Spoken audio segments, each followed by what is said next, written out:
इस बीच एक बड़ी खबर भोपाल से, कल शिवराज कैबिनेट का विस्तार होगा। गौरीशंकर बिसेन कल मंत्री पद की शपथ लेंगे। गौरीशंकर बिसेन को मुख्यमंत्री शिवराज सिंह चौहान का फोन पहुंचा है। बिसेन ने इस दौरान बयान भी दिया। उन्होंने कहा कि 40 दिन मेरे लिए काफी हैं। महाकौशल में बीजेपी इतिहास बनाएगी। गौरीशंकर बिसेन का ये बयान राजेंद्र शुक्ल और राहुल लोधी भी कल शपथ लेंगे। गौरीशंकर बिसेन कल मंत्री बनेंगे, शपथ लेंगे। अगला चुनाव लड़ने पर भी उनका बयान आया और उन्होंने ये कहा कि युवाओं को मौका देना चाहिए। तो ये इस वक्त की बड़ी खबर आप तक हम पहुंचा रहे हैं भोपाल से, जहां पर कल शिवराज कैबिनेट का विस्तार होना है। गौरीशंकर बिसेन कल मंत्री पद की शपथ लेंगे। गौरीशंकर बिसेन को मुख्यमंत्री शिवराज सिंह चौहान का फोन पहुंचा है, यानी सीएम शिवराज सिंह चौहान गौरीशंकर बिसेन को उन्होंने फोन किया है और IBC 24 से बातचीत भी उन्होंने की और कहा कि 40 दिन काफी हैं। महाकौशल में बीजेपी का इतिहास बनाएगी। गौरीशंकर बिसेन ने यह बयान दिया है। इसके साथ ही आपको बता दें कि राजेंद्र शुक्ल और राहुल लोधी भी कल शपथ लेंगे। तो ये बड़ी खबर, गौरीशंकर बिसेन मंत्री बनेंगे, कल शपथ लेंगे। इसके साथ ही चुनाव लड़ने पर, अगला चुनाव लड़ने पर उन्होंने कहा कि युवाओं को मौका देना चाहिए। तो ये बड़ी खबर है इस वक्त की, जहां कल शिवराज कैबिनेट का विस्तार होना है। विवेक पटैया हमारे संवाददाता फोन लाइन पर जुड़ना है। विवेक, कल शिवराज कैबिनेट का विस्तार होना है। गौरीशंकर बिसेन जो है वो मंत्री पद की शपथ लेंगे। उनसे खास बातचीत भी की, क्या कहा उन्होंने?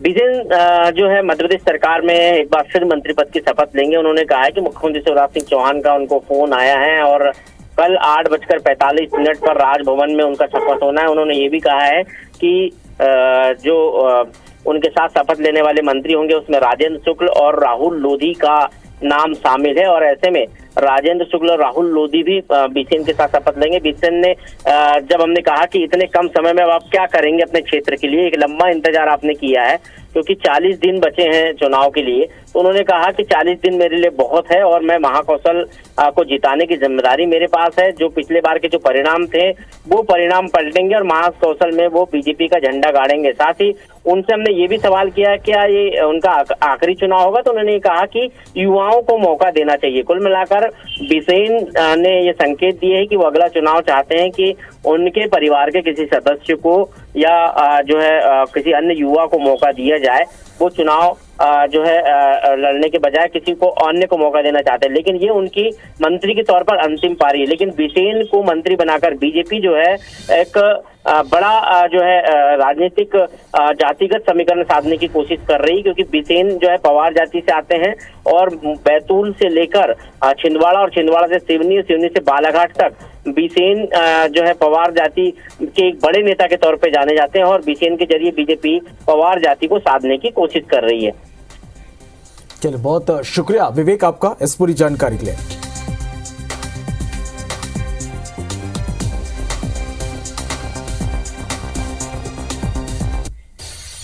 शिवराज कैबिनेट का विस्तार होने जा रहा है और शिवराज कैबिनेट में जो सबसे प्रमुख और चर्चित चेहरा है वो है गौरीशंकर बिसेन, जो शपथ लेने जा रहे हैं। फोन आ चुका है और अब ये शपथ लेंगे। मेरे साथ गौरीशंकर बिसेन जी हैं, उनसे बातचीत करते हैं। बिसेन साहब, फोन आ गया क्या मुख्यमंत्री जी का आपको? जी हाँ जी, क्या बोले मुख्यमंत्री? 8:45 पे राजभवन शपथ ग्रहण करने के लिए पहुंचना है। कैसा लग रहा है आपको? इतने 1 महीने बचे हैं और ऐसे में आप शपथ लेने जा रहे हैं। देखिए, हम लोग पार्टी के कार्यकर्ता हैं, एक तौर से सैनिक हैं और युद्ध के मैदान में 1 मिनट भी पर्याप्त होता है। जब पाकिस्तान के ऊपर सर्जिकल स्ट्राइक हुई तो कितना टाइम लगा भाई? जब पाकिस्तान को सर्जिकल स्ट्राइक में नेस्तनाबूद किया जा सकता है तो अभी तो हमारे सामने 40 दिन है। हमारे महाकौशल से अरविंद से कांग्रेस को साफ करने के लिए 40 दिन पर्याप्त है। मध्य प्रदेश में पुनः बीजेपी की सरकार बनेगी। मतलब इसीलिए आपको मंत्री बनाया जा रहा है 40 दिन पहले? चुनाव के पहले यदि हमको मंत्रिमंडल में स्थान मिला है, इसका मतलब है हमारी जवाबदारियां बढ़ी है। हम अपनी जवाबदारी को स्वीकार करते हैं और हम पूरे मध्य प्रदेश में पूर्ण बहुमत की सरकार बनाने के लिए प्राणपण से हम सब लगेंगे। 40 दिन में क्या प्राथमिकता होगी, क्योंकि बहुत कम समय है, बालाघाट नहीं आपके ऊपर पूरे महाकौशल की जिम्मेदारी होगी अब? देखिए, प्रदेश नेतृत्व ने 1999 से लेकर के 5 वर्षों तक मेरा सांसद के निर्वाचन होते तक प्रदेश किसान मोर्चे के अध्यक्ष का दायित्व दिया। हमने प्रदेश के सभी 313 विकास खंडों तक जाने का प्रयास किया। अच्छा, एक सवाल ये है बहू कि अब क्या मंत्री रहते हुए चुनाव लड़ोगे या फिर से बालाघाट से? देखिए, हाईकमांड का जो निर्णय होता है अंतिम होता है, लेकिन मैंने कहा है कि युवाओं को अवसर देना चाहिए और यह इच्छा मैंने 2019 में अपने नेतृत्व सामने रख दिया है। मतलब ये आपका अंतिम चुनाव होगा और आप अंतिम बार मंत्री बन रहे हैं? जिंदगी में कहीं अभी कोई चीज़ अंतिम नहीं होती। अभी मैंने इस विधानसभा चुनाव के लिए कहा, ये कभी नहीं कहा कि आगे चुनाव नहीं लड़ेंगे। अच्छा भाऊ, एक सवाल ये है कि आपके साथ कौन कौन शपथ ले रहे हैं? राजेंद्र जी शुक्ल का लेना तय है और मुझे जानकारी ऐसी मिली कि राहुल लोधी जी भी शपथ लेंगे। 3 लोगों की जानकारी बाकी और होगी तो कल पता चलेगा। तो गौरीशंकर बिसेन जी आत्मविश्वास से लबरेज है शपथ लेने के बाद। 40 दिन का समय है, वो कह रहे हैं कि ये बहुत समय है मेरे लिए काम करने के लिए और महाकौशल में बीजेपी का झंडा गाड़ने के लिए। कैमरा पर्सन विनीत के साथ विवेक पटिया, IBC 24 भोपाल। बढ़ते आगे, बैकुंठपुर से बड़ी खबर है, जब मछली पकड़ने गए 2 ग्रामीण नदी में बह गए। 1 ग्रामीण का शव बरामद कर लिया गया, 1 लापता है। सिटी कोतवाली के डूबा पानी इलाके की यह पूरी घटना है। ये बड़ी खबर बैकुंठपुर से। और इस बीच ग्वालियर से एक बड़ी खबर, जहां रेलवे ट्रैक पर रील बनाना महंगा पड़ गया। पुलिस ने 2 युवकों को गिरफ्तार कर लिया। रेलवे ट्रैक पर दोनों युवक रील बना रहे थे। RPF थाना पुलिस ने पूरी कार्रवाई की है।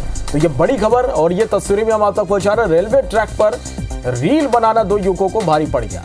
पुलिस ने 2 युवकों को गिरफ्तार किया है।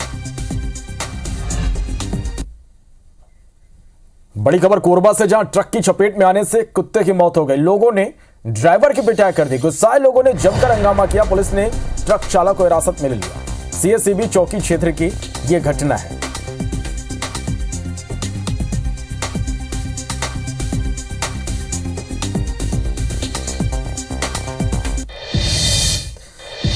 बढ़ते आगे, इंदौर के महाराजा यशवंतराव अस्पताल में 16 वर्षीय बच्चे की मौत के मामले में परिजनों ने एक बार फिर प्रदर्शन किया।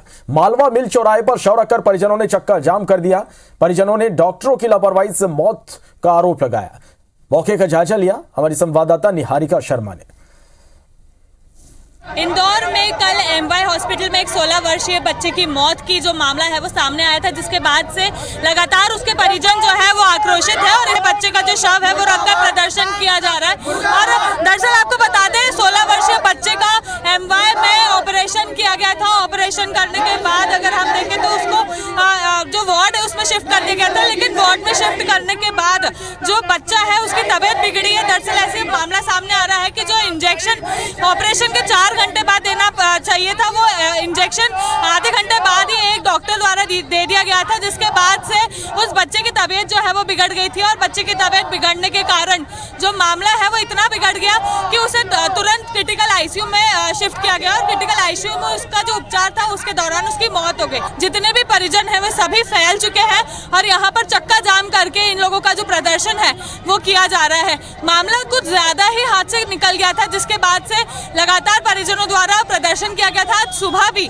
MY हॉस्पिटल में प्रदर्शन किया गया, जिसके बाद अब शव रखकर जो मालवा मिल चौराहा है उसके ऊपर पूरी तरह से यहाँ पर जो प्रदर्शन है वो किया जा रहा है। हालांकि अभी मामले में जांच होनी बची है, जांच और साथ ही में PM की रिपोर्ट आनी भी बची है। जब तक रिपोर्ट आएगी तब तक फिलहाल कुछ कहा नहीं जा सकता है। फिलहाल मामले में जो कार्रवाई है वो की जा रही है। अब ये तो आने वाला समय बताएगा कि आखिरकार इस पूरे मामले के पीछे की वजह क्या है। कैमरा पर्सन अखिलेश जायसवाल के साथ मैं निहारिका शर्मा, IBC 24 इंदौर। चलिए, और इस बीच बड़ी खबर इंदौर से, जहां स्मार्ट सिटी रैंकिंग में नंबर 1 आने पर जश्न मनाया जा रहा है। मेयर पुष्यमित्र भार्गव, सांसद शंकर लालवानी राजवाड़ा पहुंचे। राजवाड़ा में जमकर आतिशबाजी की गई। तो बड़ी खबर इस वक्त की इंदौर से, जहां स्मार्ट सिटी रैंकिंग में नंबर 1 आने पर जश्न मनाया जा रहा है। मेयर पुष्यमित्र भार्गव, सांसद शंकर लालवानी राजवाड़ा पहुंचे। राजवाड़ा में जमकर आतिशबाजी की गई।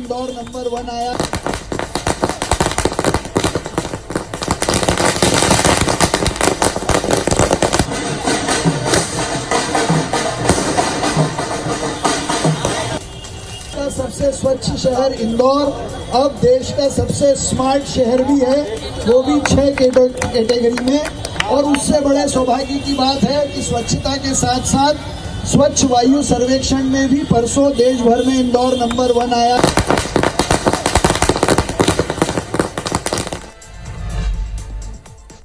मध्य प्रदेश की 2800 अवैध कॉलोनियों को वैध करने के लिए जबलपुर में सीएम शिवराज सिंह चौहान ने स्वराज कॉलोनी योजना का शुभारंभ किया। सीएम शिवराज ने जबलपुर में 130 करोड़ रुपए से ज्यादा के विकास कार्यों का भूमि पूजन किया। स्वराज योजना का शुभारंभ करते हुए मुख्यमंत्री ने कहा कि बिल्डर द्वारा सच छिपाकर बनाई गई अवैध कॉलोनी में भरोसा कर जनता ने खून पसीने की कमाई से प्लॉट खरीदा और फिर उससे मकान बनवाए। ऐसे में अवैध कॉलोनियों में रहने वाली जनता का क्या कसूर है? मध्यम वर्गीय भाई बहनों ने विधिवत पैसे दे के प्लाट खरीदा और जिंदगी भर के खून पसीने की कमाई लगाने के बाद मकान बन गया, कॉलोनी बन गई। तब ये कहा गया कि अवैध कॉलोनी है और इसलिए हमने एक क्रांतिकारी फैसला किया कि जो अवैध कॉलोनी और वहाँ लाखों लोग, आज 27 लाख लोगों को वैध कॉलोनी में कॉलोनी वैध घोषित करके उनको एक राहत की। खबर अंबिकापुर से, जहां बीजेपी की जिला कार्य समिति की बैठक खत्म हो गई है। ओम माथुर ने अंबिकापुर और सीतापुर विधानसभा की बैठक ली। अरुण साव ने शामली विधानसभा के कोर कमेटी की बैठक ली। सीतापुर, अंबिकापुर और शामली सीट के लिए 9 नाम लिए गए। बैठक में कोर कमेटी के सदस्यों को जीत का मंत्र दिया गया। घोषित सीट पर प्रत्याशियों की स्थिति का भी जायजा लिया। सरगुजा संभाग की 5 सीटों पर बीजेपी ने प्रत्याशी घोषित किया। मुख्यमंत्री टीएस सिंहदेव ने भाजपा पर तंज कसा। कहा कि कुछ लोग ये मानते हैं कि 2014 से जब मोदी प्रधानमंत्री बने तब देश आजाद हुआ। मोदी जी कहां पर पढ़े हैं, कहां उनकी शिक्षा दीक्षा हुई, ये कोई नहीं कहता। सिंहदेव ने आगे कहा कि जरूरत पड़ी तो कांग्रेस के किए गए काम का दस्तावेज लेकर वो कामों को गिनाएंगे।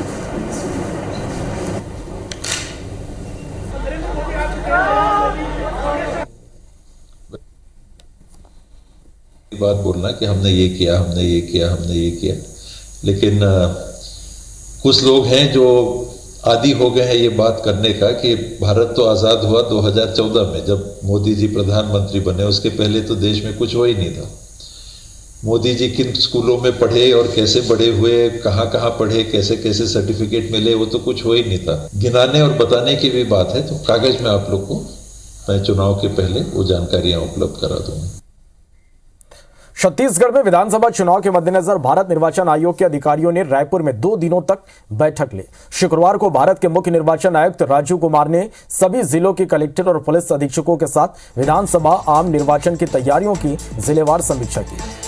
आयोग ने मतदाता सूची का पुनरीक्षण पूरी गंभीरता सावधानी से करने को कहा।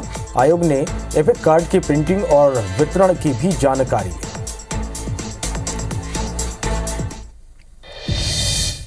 ग्वालियर चंबल अंचल में झूठी शान बघारने के नाम पर हर्ष फायरिंग की घटनाएं रुकने का नाम नहीं ले रही।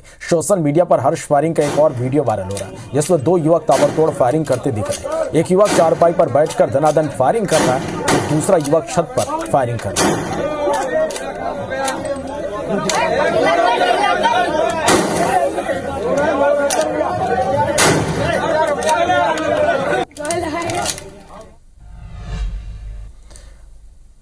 हथियार तस्करों के खिलाफ बड़वानी की जुलवानिया थाना पुलिस ने बड़ी कार्रवाई की। पुलिस ने राजस्थान के रहने वाले 3 आरोपियों को गिरफ्तार किया।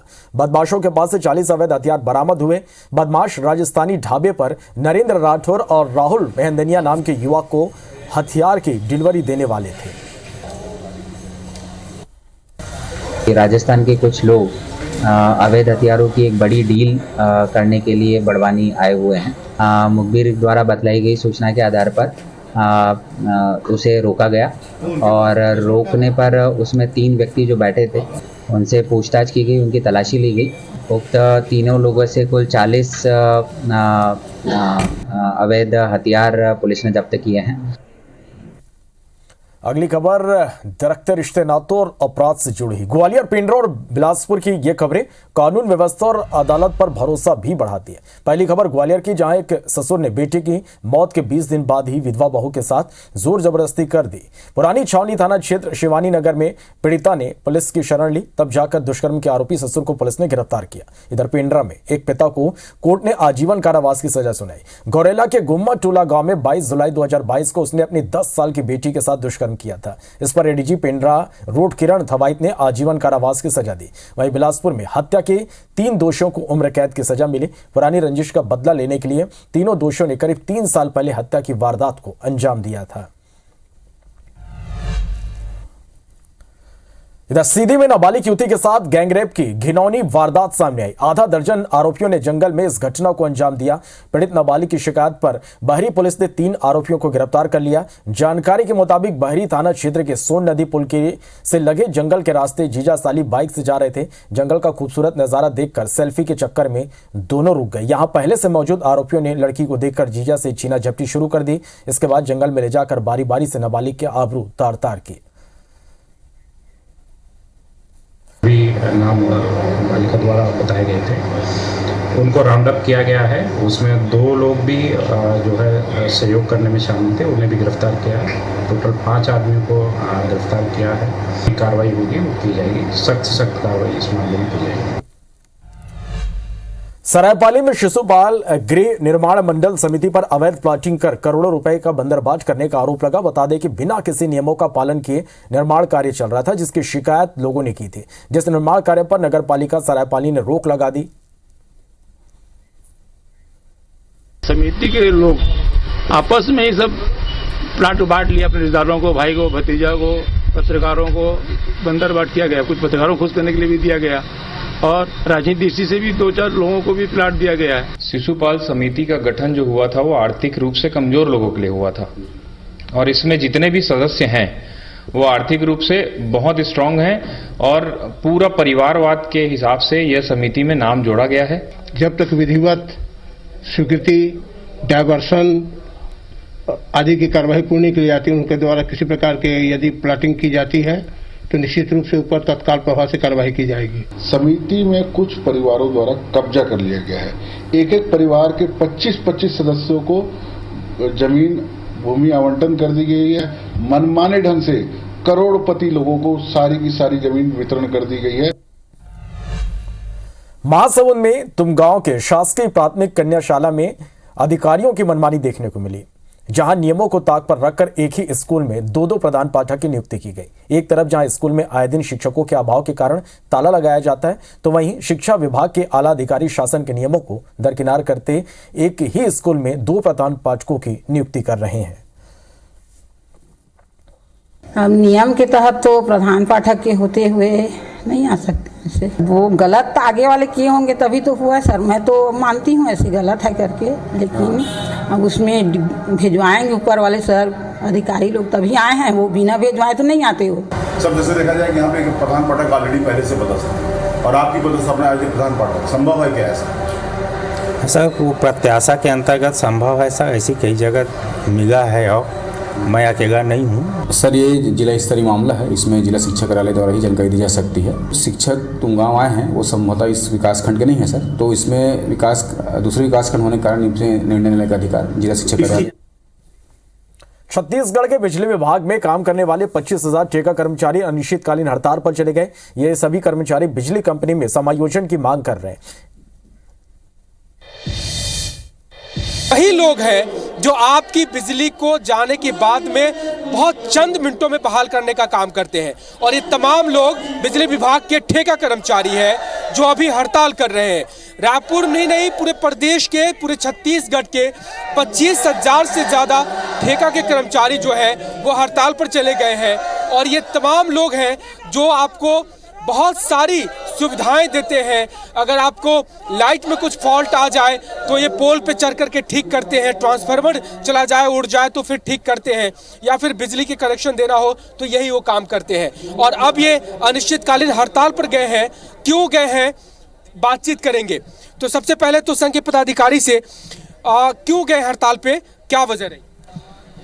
सर, हड़ताल के लिए हम लोगों ने पहले से ही अल्टीमेटम दे के रखा हुआ है पूरे छत्तीसगढ़ में कि हमारी जायज़ मांगों को लेकर। और पहली चीज़ कि हमारे जो कांग्रेस कमेटी के प्रवक्ता है उन्होंने, सुशांत महितवाल ने बाकायदा मंच में उन्होंने बोला है कि विद्युत ठेका कर्मी लोग को नियमितीकरण किया जाएगा। मगर हमारी मांग है कि अगर आप नियमितीकरण नहीं कर रहे तो हमको विभाग में ए रोल पद्धति के द्वारा जितने ठेका कर्मचारी आउटसोर्सिंग एम्प्लॉई हैं हमारे, सबको विभाग से डायरेक्ट वेतन दिया जाए। ये संविलियन या फिर उसी तरह नियमितीकरण जैसी मांग है क्या हमारी? सबसे पहली मांग सर, हमारी मुख्य मांग वही है सर कि जो जन घोषणा पत्र में सीएम जी ने ये उल्लेख किया था कि ठेका प्रथा बंद करेंगे, तो अभी तक उनके द्वारा कोई ऐसा नहीं किया गया है। आश्वासन बस रह गया है वो चीज़ें। कर्मचारियों की पीड़ा, दिन रात काम करते हैं और अगर कुछ हो जाए अनहोनी तो कोई नहीं सुनता, क्योंकि ये ठेकेदार कर्मचारी है।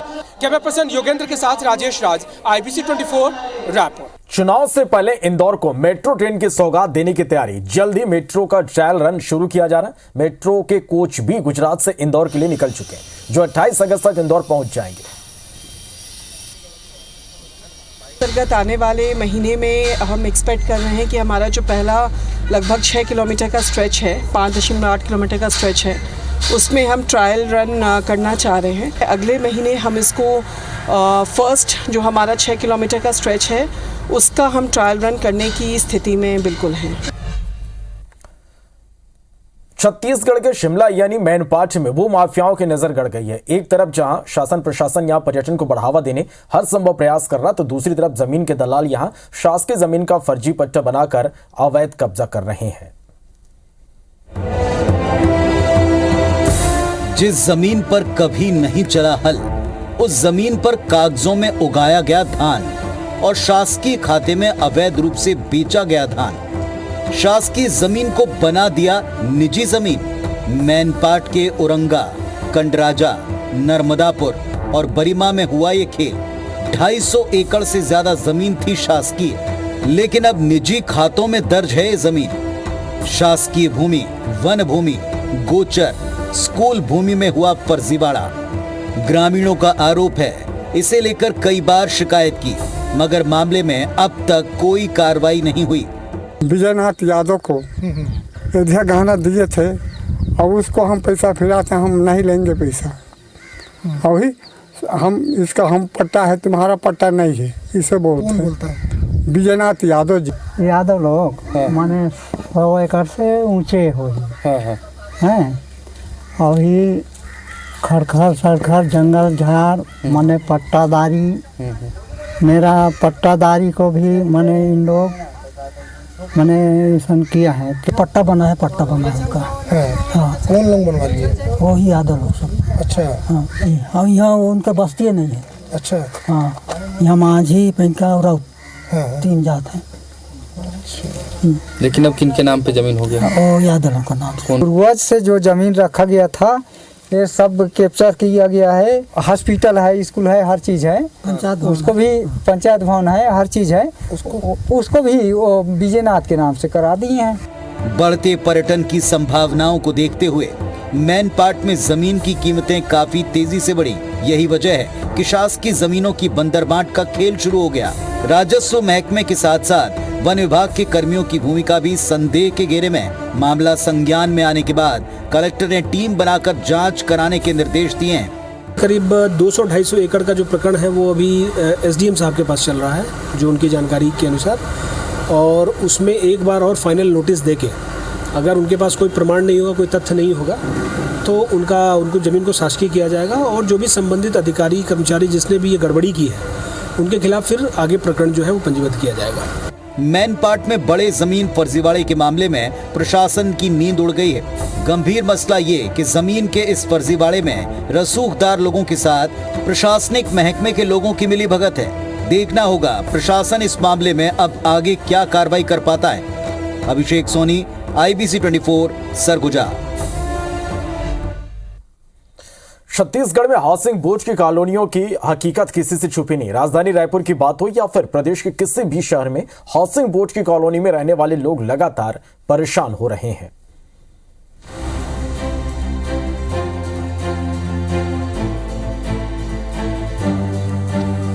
ये भी जन सुविधाएं प्रदान करें। 10,000 की कॉलोनी है हाउसिंग बोर्ड की, कौन कौन सुविधाएं आप जाके देखिए। मैंने हाउसिंग बोर्ड की कई कॉलोनियाँ देखी हैं, खिड़की दरवाजे तक लोग निकाल ले जाते हैं। ईमानदारी की बात कह रहा हूँ मैं। तो देखा आपने कैसे कांग्रेस सरकार के वरिष्ठ विधायक और पूर्व केंद्रीय मंत्री सत्यनारायण शर्मा हाउसिंग बोर्ड कॉलोनियों की हकीकत बयां कर रहे हैं। रायपुर में आयोजित खेड़ाई एक्सपो के शुभारंभ के अवसर पर विधायक सत्यनारायण मुख्य अतिथि के रूप में शामिल हुए थे। अपने भाषण के दौरान उन्होंने एक ओर जहां हाउसिंग बोर्ड की कॉलोनियों की हकीकत बयां की, तो वहीं दूसरी ओर कार्यक्रम में मौजूद रेरा के अधिकारियों की क्लास भी ली। एक्सपो में सबसे बड़ा उपभोक्ताओं को फायदा होता है। उपभोक्ता आता है, अपना हर स्टॉल में जाकर अपने देखता है क्या सुविधाएं मिल रही हैं, क्या प्राइस वाइज देखता है, क्वालिटी वाइज देखता है। और हम सब ये इस बात का अनुभव करते हैं, प्राइवेट बिल्डर्स बहुत अच्छा काम कर रहे हैं। हाउसिंग बोर्ड में सुधार की जरूरत है, थोड़ा सा क्वालिटी वर्क थोड़ा अच्छा करने की जरूरत है। क्रेडाई एक्सपो के शुभारंभ के अवसर पर हाउसिंग बोर्ड के चेयरमैन कुलदीप जुनेजा भी मंच पर उपस्थित थे। विधायक सत्यनारायण शर्मा के सुझावों और शिकायतों पर बोलते हुए चेयरमैन कुलदीप जुनेजा ने कहा कि बोर्ड के पास फंड की कमी है, इसलिए बोर्ड में चाह कर भी प्रोफेशनलिज्म नहीं आ सकता। और जो हाउसिंग बोर्ड है गरीब और मध्यम वर्ग के लिए मकान उपलब्ध कराता है, बहुत कम रेट में, बहुत सस्ते में। तो फर्क है दोनों में। प्रोफेशनल तो हाउसिंग बोर्ड नहीं हो सकता, वो तो आम आदमी और गरीब आदमियों के लिए काम करता है और आगे भी लगेगा तो ऐसे ही करता रहेगा। जनता अफोर्डेबल मकान के चलते हाउसिंग बोर्ड की कॉलोनियों में निवेश कर अपने घर का सपना तो पूरा कर लेती है, लेकिन अधिकारियों की लापरवाही और उदासीनता की वजह से उनका सपना उन्हीं के लिए मुसीबत बन जाता है। सरकार का एक वरिष्ठ विधायक हाउसिंग बोर्ड की कॉलोनियों की शिकायत खुले मंच से करता है, वहीं दूसरा विधायक जो हाउसिंग बोर्ड का चेयरमैन भी है, कैसे अपनी जिम्मेदारी से पल्ला झाड़ देता है। इस बात से समझा जा सकता है कि हाउसिंग बोर्ड की कॉलोनियों की स्थिति शायद ही कभी बदलेगी। Star Jain, IBC 24, Raipur. ग्वालियर में अपनी दामाद की शिकायत पर आय से अधिक संपत्ति रखने के आरोपी ससुर को 4 साल की सजा के साथ ही 1 करोड़ रुपए के जुर्माने की सजा से दंडित किया गया। रिटायर्ड लैब टेक्नीशियन राजकुमार शिवहरे को आय से अधिक संपत्ति के मामले में दोषी मानते हुए विशेष कोर्ट ने रामकुमार शिवहरे को 4 साल की सजा सुनाई है। कोर्ट ने राजकुमार शिवहरे पर 1 करोड़ रुपए का जुर्माना भी लगाया। रामकुमार शिवहरे के खिलाफ यह शिकायत उनके ही दामाद ने की थी। बता दें कि राजकुमार शिवहरे के दामाद और उनकी बेटी के बीच पिछले कई साल से पारिवारिक विवाद चल रहा है। लैब टेक्नीशियन था सिविल अस्पताल में रामकुमार शिवहरे। इसके परिवार के अनमोल शिवहरे ने एक शिकायती आवेदन लोकायुक्त में प्रस्तुत किया था वर्ष 2013 में, जिसमें कि आय से अधिक संपत्ति का आरोप लगाया गया था। 283% संपत्ति आय से अधिक पाई गई है, जिसमें कि न्यायालय ने उनको 4 साल की सजा और 1 करोड़ रुपए के जुर्माने दंडित किया है। बिना ई-वे बिल और दस्तावेजों के माल ढोने वाले ट्रांसपोर्टरों के खिलाफ जीएसटी की बड़ी कार्रवाई चल रही है। गुरुवार रात से लगातार स्टेट जीएसटी की टीम रायपुर समेत छत्तीसगढ़ के अलग अलग जिलों में ट्रकों की जांच कर रही है। जायजा लिया हमारे संवाददाता संदीप ने। रायपुर समेत प्रदेश के अन्य जिलों में स्टेट जीएसटी की टीम लगातार कार्रवाई कर रही है। फिलहाल हम खड़े हैं सिविल लाइन के डिवीजन ऑफिस के बाहर। आपको दिखा दें, यहाँ पर दर्जनों की संख्या में ट्रकें खड़ी हुई हैं। इन ट्रकों में किसी में सीमेंट लोड है, किसी में सरिया लोड है और किसी में परचून का सामान लोड है। तो जो जीएसटी अधिकारी हैं, भनपुरी चौक हो, पचमढ़ी नाका हो, अलग अलग जो रायपुर के जो अलग अलग आउटर के चौराहे हैं, वहाँ पर ट्रकों को रोक कर इनके ई-वे बिल जो होता है उसकी जाँच कर रहे हैं। तो सरल भाषा में कहे तो बिलों की जांच कर रहे हैं, दस्तावेज सही है कि नहीं।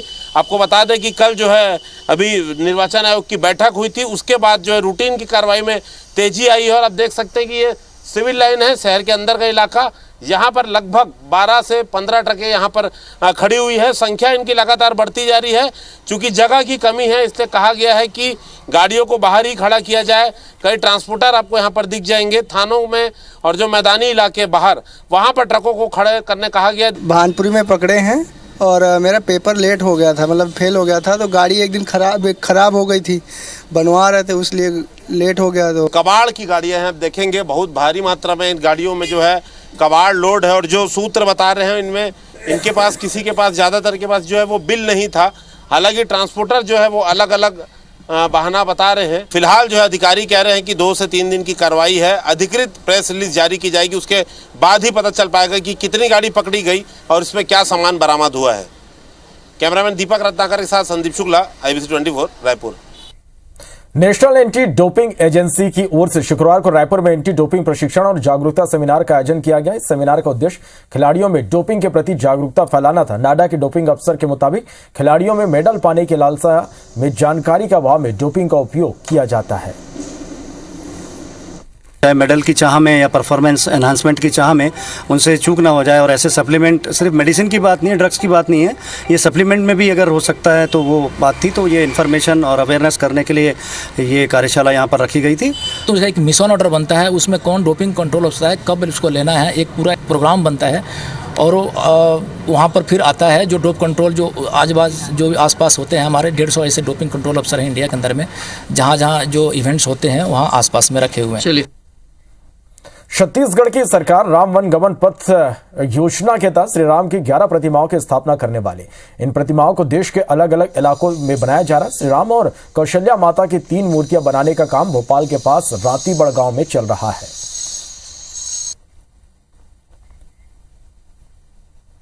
मध्य प्रदेश और छत्तीसगढ़ में चुनाव के पहले हनुमान जी के बाद अब श्री राम जी की भी एंट्री होने वाली है। और देखिए यहाँ पर हम मौजूद हैं भोपाल के रातीबड़ गांव के पास, और यहाँ पर श्री राम जी की कौशल्या माता की ऐसी भव्य मूर्तियां बनाने का काम लगातार जारी है। श्री राम वन पथ गमन योजना के तहत छत्तीसगढ़ की सरकार ऐसी 11 श्री राम जी की अलग अलग प्रतिमाओं को स्थापित कर रही है। श्री राम जहाँ जहाँ से वन में गए थे उन तमाम स्थानों पर, और ये मूर्तियां भोपाल में छत्तीसगढ़ के लिए तैयार की जा रही हैं। मूर्तिकार पंकज जी हमारे साथ मौजूद हैं। पंकज जी बताइए, क्या कुछ खासियत है इन मूर्तियों की और कितनी मूर्तियां आपने जो है वो अब तक भेजी हैं और ये कब रवाना होंगी? हम लोग अभी ये 2 मूर्ति राम जी की और एक कौशल्या माता की मूर्ति बना चुके हैं। ये होपफुली कल चली जाएगी। अभी आज ज़्यादा काम नहीं है, सिर्फ फिनिशिंग बाकी है। कुछ और मूर्तियों का भी ऑर्डर मिला है आपको? कुल कितनी मूर्तियां भेज चुके हैं आप छत्तीसगढ़? हम लोग राम जी की इससे पहले एक मूर्ति गई है और एक ये जा रही है। ये एक बार फिर चुनाव के पहले मध्य प्रदेश में हनुमान जी की जिस तरह से सियासत में एंट्री हुई है, उसी तरीके से छत्तीसगढ़ में मुख्यमंत्री भूपेश बघेल प्रतिमाएं स्थापित करेंगे और श्री राम के सहारे एक बार फिर कांग्रेस छत्तीसगढ़ में और मध्य प्रदेश में हनुमान जी के सहारे कांग्रेस जो है वो चुनावी नैया पार करने की तैयारी में है। कैमरा पर्सन रमेश राजपूत के साथ ब्रजेश जैन, IBC 24 भोपाल। रीवा में त्रिकालदर्शी मां मातंगी का दिव्य दरबार सजा। ओडिशा से आए प्रेम साई महाराज 2 दिन का दरबार सिंधु भवन में आयोजित हुआ। यहां बागेश्वर धाम की तर्ज पर प्रेम साई महाराज ने भक्तों का पर्चा निकाला। बाबा के दरबार में शामिल होने के लिए प्रदेश के अलग अलग हिस्सों से यहां लोग पहुंचे थे।